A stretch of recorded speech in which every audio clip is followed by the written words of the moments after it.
Oi, o Ciência Sura está começando agora. Hoje vamos falar da educação, da saúde e da criação das crianças. Uma tarefa que é um desafio tanto nos dias de hoje. O Gustavo Teixeira é psiquiatra, mestre em educação e no livro Reizinho da Casa ele estuda o chamado transtorno desafiador opositivo.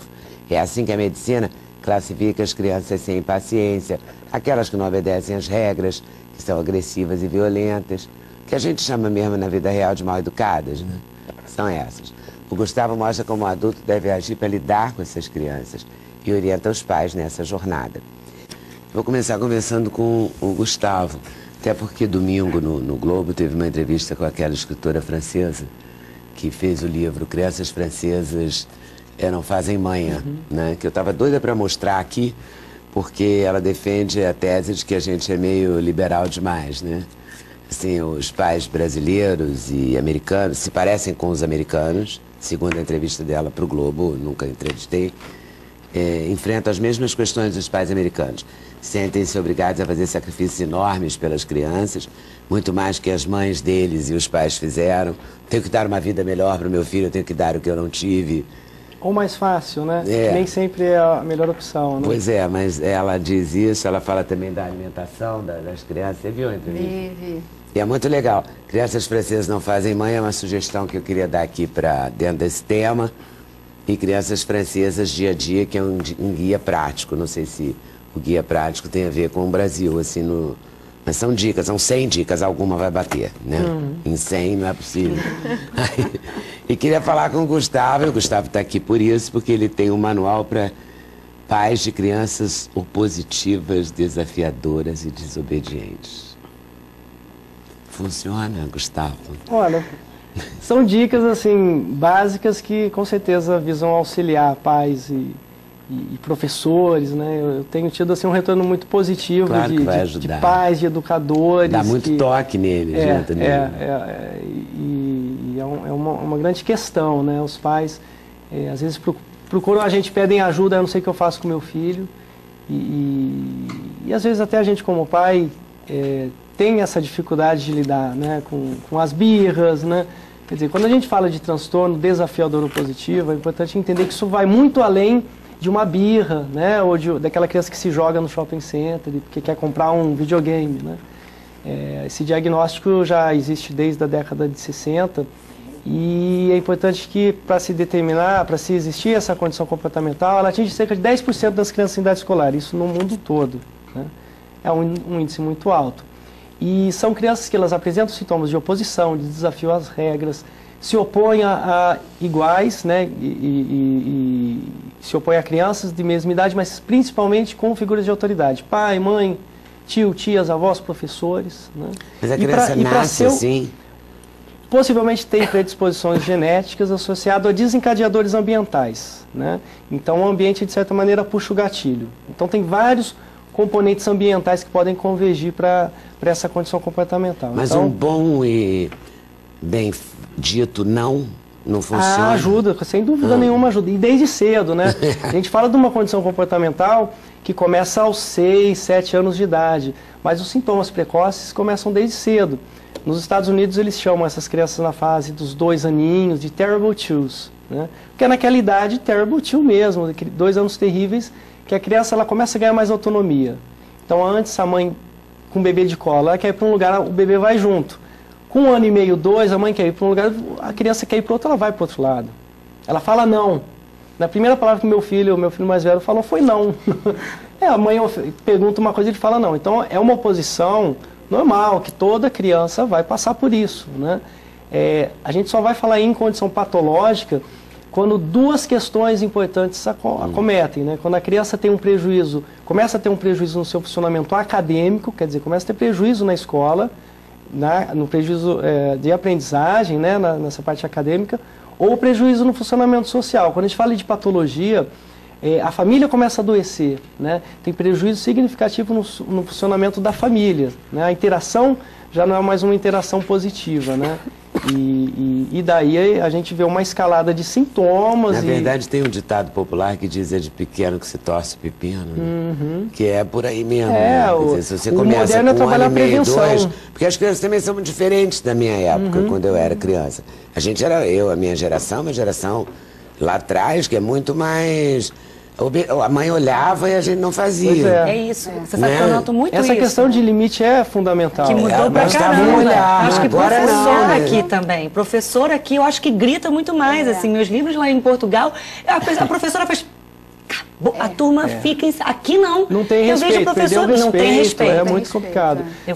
Uma coisa interessante é que a gente consegue identificar 2 padrões familiares exatamente opostos, mas que muitas vezes convergem para essa condição. Então a gente tem aqueles pais excessivamente agressivos, autoritários, violentos, né? E a criança, a gente aprende por espelhamento, né? Então, opa, eu vejo que o meu pai resolve tudo com violência, eu vou levar isso para a rua. Esse é um padrão, né? E um outro padrão exatamente oposto a esse são aqueles pais excessivamente permissivos, que não dão limites de forma nenhuma. A criança passa a manipular os pais, né? O pai e a mãe que são bananas, né? Eles não dão limites de forma alguma e a criança começa a manipular. Bebês já manipulam os pais, né? Então, se eu não começar a trabalhar desde cedo, né? A gente vê um bebê, às vezes ele faz uma manha porque ele quer um carinho da mãe, ele quer ser acariciado. Quer dizer, a manipulação vem desde cedo. Então, é importante que os pais... Na verdade, quando a gente fala em tratamento, esses pais vão para a orientação de pais para a gente tentar encontrar um equilíbrio. Não pode ser nem muito rígido, autoritário, nem muito passivo, né? Mas outros fatores ambientais também, mas esse padrão familiar é importante. Eu acho que está muito frouxo. Está muito frouxo, na maioria das vezes. Tem um shopping no Rio, que para quem não é do Rio, é o Shopping da Gávea, que é um shopping que atrai muita criança. Tem brinquedo no corredor. Não sei por que atrai teatro infantil. Tem muita criança. Muito teatrinho. Eu vi outro dia lá, à noite já, isso estava esperando para dar hora do teatro. Crianças fazendo coisas inacreditáveis. Crianças sentadas no chão, na porta da loja de brinquedo, batendo pé, mão, gritando. Gente. E a mãe ali pateticamente dizendo, não, venha. E a criança, aos berros. A outra revirou toda uma loja de produto natural, tirou tudo da estante, tirou tudo do lugar, quebrou coisa. E a mãe dizia um não que mal se ouvia, entendeu? Ela não tinha nenhuma autoridade, ela não mandava nada naquela criança. Eu vou te dar um exemplo. Não orientava, né? Vai ser um adulto horrível. Mas coisa de 2, 3 semanas atrás, uma coordenadora escolar virou para mim e falou o seguinte: Gustavo, olha, você não sabe o que me aconteceu. A mãe procurou a coordenadora e fez o seguinte pedido: por favor, explica para o Henrique que ele não pode assistir televisão até 3 da manhã. E manda o Henrique desligar a televisão, que ele não pode assistir até as 3 da manhã. Falou para a coordenadora. Pediu para a coordenadora mandar o Henrique desligar. A escola educa, pelo amor de Deus. Está terceirizando a educação não da criança. Pode. Como assim, gente? Que absurdo. Mas tem isso para caramba. Parece piada, mas é realidade isso. Mas isso é menos pior, porque tem pais que vão na escola justamente para dizer assim, olha só, eu não quero que você eduque meu filho, que você fale assim, que você fale assado, tá errado, tipo, desautorizando a escola, entendeu? Tem pais que fazem isso, que eu acho pior ainda do que essa questão aí de lá. Deve ter pai que não vai ao pediatra, manda babá, não tem? Muito. Ai, gente, sério que tem isso? Ai, não... Manda babá. E muitos vão ao pediatra com a babá e a babá sabe muito mais da criança. A babá sabe. Fala aí. Você atende a criança e fala assim, não mãe, não fala nada não, que você não sabe, você não fica em casa comigo, eu não como isso não. Lá tá cheio. A mãe não fala assim na cara da pessoa. E a mãe fica super constrangida e a criança fala. 8 anos, 9 já fala. Não sabe nada de nada. Que loucura. É uma loucura. Você fica constrangido, a mãe não sabe onde enfiar a cara e você fica uma super saia justa, né? E o problema que eu acho pior é que crescem crianças extremamente desprotegidas para o mundo, porque não foram preparadas adequadamente para isso, entendeu? Exatamente. Isso é que eu acho o dano pior que pode acontecer para a criança. Uma criança que não resiste a um não, né? Porque ela manda ela tudo, não aprende ela fala social, tudo, ela sabe né? tudo. Não aprende a resolver problema, né? Não aprende habilidade social. Não vai sobreviver, né? A história do personagem, do Zeca, né? Quer dizer, ele não desenvolve habilidade social. Que o meu filho fez na Caminho das Índias. Isso. Tem o pai e a mãe que resolvem da tudo. Ana Beatriz. Tem o pai e a mãe que resolvem tudo. Que protegem, deixam fazer tudo. Que minimizam fazer quando a escola chama. Era o que a Glória queria, chamar atenção para esse descontrole. Mas, por exemplo, quando a escola chama para chamar a atenção dos pais, né, de algo que a criança fez, os pais muitas vezes minimizam o sintoma, ridicularizam, né? Dizem que a primeira postura da família, muitas vezes, é brigar com a escola, quando na verdade seria baixar a cabeça, como era antigamente. O professor falou, acabou, isso é uma verdade absoluta. Você está errado e acabou. E os pais nunca se culpam? Eles olham para o umbigo e vai, pô, eu estou errando, realmente, meu filho está assim porque eu sou mal educado, eu estou fazendo isso. É muito difícil, viu, Thalita? Eu acho que se melhorar muito, depois de um bom trabalho de orientação de pais, tal, de repente eles começam a ter essa consciência. Eu acho que não percebem não, Gustavo, sabe mas porque muitas vezes hoje eu não chamei percebem. até a Cristina, antes de vir aqui para o estúdio, a gente fica horas na produção. Eu cheguei na janela da produção, tem um estacionamento em frente, tinha uma mulher de uns 35 anos, 40, com os filhos, duas pessoas, que eu suponho que sejam filhos dela, de 8, 10 anos, os dois fazendo xixi no estacionamento, numa poça d'água, no meio aberto, assim. Eu vi de cima, mas você veria se estivesse andando na rua também. Aí, chamei a Cristina e falei, olha, a falta de educação, quer dizer, ela está ali olhando, não, se você reclamar, presenciando, se você reclama, ela mandando eles fazerem isso. E se você reclama, você ainda vai ser, pode apanhar. Claro, exato. Não é da então, sua estava conta, comentando. Né? Mas ela está ensinando a ele a fazer pipi na rua. A gente estava falando isso, é o cara que vai fazer no carnaval. E essa permissividade, químico ali, ele vai fazer aqui. Sim, e essa permissividade é tão grande. Eu estava dando um exemplo com a Gabriela, que tem a ver com essa questão da dieta, né?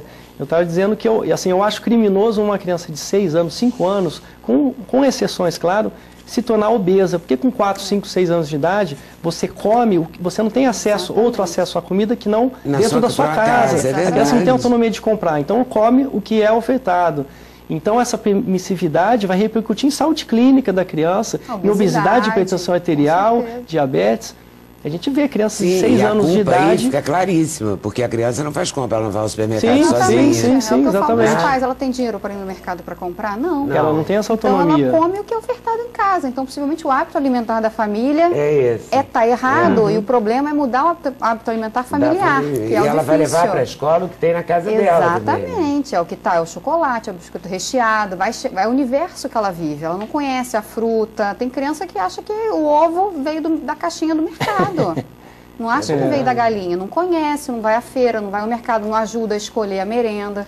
Então eu acho que é uma alimentação muito artificial que se tem hoje, vai aumentar bastante os índices de obesidade. Estava comentando com o Gustavo que hoje tem uma pesquisa, compararam a 40 anos atrás, aumentou 1000% o nível de... 1000%? O nível de obesidade de 40 anos atrás para agora. Hoje a gente tem 39% das crianças ou com sobrepeso ou obesas. Isso vai repercutir a saúde pública daqui a 20 anos. Porque é mais problema de obesidade. Violência que você não pode deixar a criança solta na rua. Se ela vai para o playground também, ela pode se machucar e ela também quer ficar no computador e você, por comodidade, liga a TV, o computador, dá um iPad para a criancinha de 3 anos, né? Porque é só fazer assim. E o pai acha lindo, né? Obesidade é um problema. Olha que ele já faz assim. Se fosse uma pessoa de 83, aí eu acho mais bacana mexer no iPad. Mas, gente, uma criança dominar o iPad hoje não é exatamente, né? Eles nasceram com aquilo. Vamos ver a francesa, Pamela, né? Pamela Druckermann. Pode ser que seja assim, tá? Ela fala também que as crianças, que os franceses acreditam que a criança que não sabe lidar com a frustração será infeliz.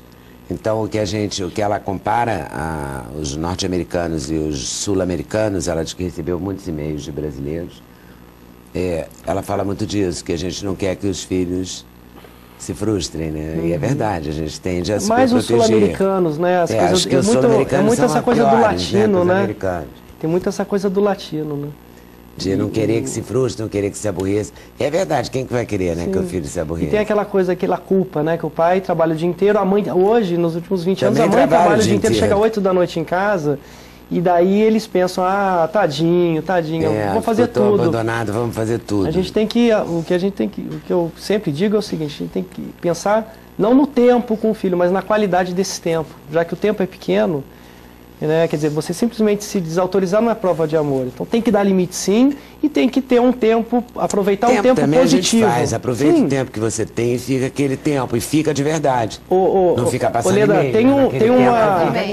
Tem uma questão importante que amarra toda essa questão de dieta, de alimentação, que a gente estava conversando aqui, que é o seguinte, tem vários estudos americanos que mostram o seguinte: se você é membro de uma família que você passa tempo com seus filhos, né, durante as refeições, conversando com eles, mesmo que você não aborde o tema drogas, por exemplo, você já está exercendo um importante fator de proteção para o uso de drogas na adolescência. Olhar para o seu filho: oi, como é que foi seu dia? Né? Mas os pais falam: mas eu trabalho o dia inteiro, chego só à noite em casa. Muito bem.